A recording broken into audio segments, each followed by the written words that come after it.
I remember watching the first Joker movie when it released, from the portrayal of Joaquin Phoenix as the Joker to its outstanding cinematography and score, alongside with receiving awards and nominations at the Oscars too. So when I hear the sequel of everything that I have mentioned through what the first movie has achieved, I have to say this was going to be one of my most anticipated movies for this year. So yes, I did have high expectations to see what was going to be happening through the Joker film and its exploration of the character as we move forward.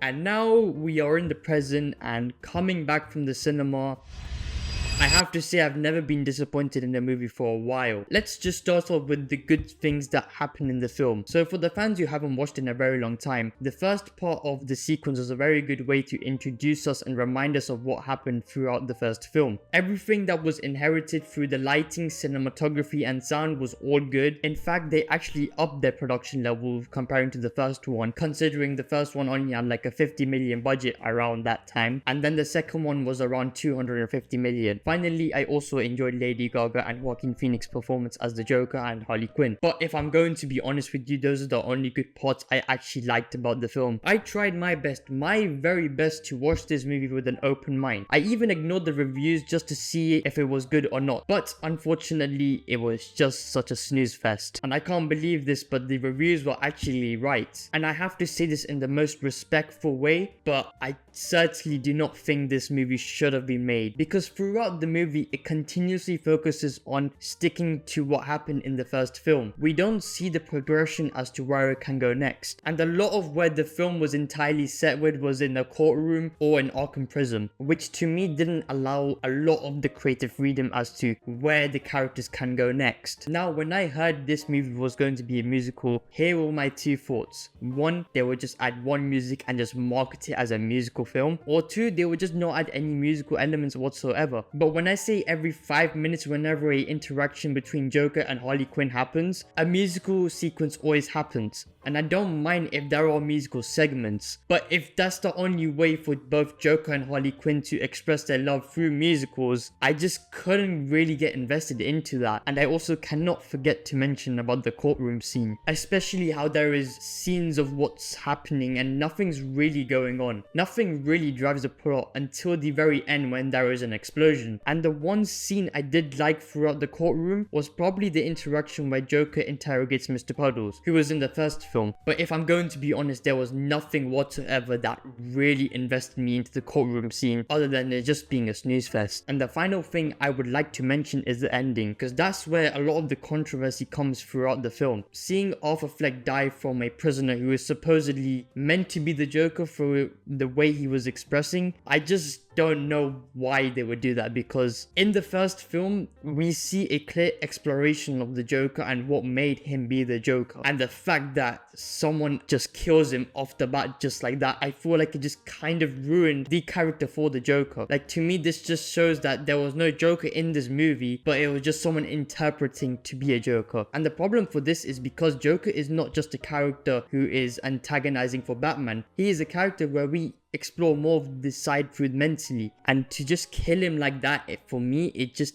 didn't really work out. So what we see throughout the first film is pretty much tarnished through what just happened in the second film because of that ending. So if I'm going to be honest with you, this film really disappointed me, so I'm unfortunately going to be giving this a 2 out of 10.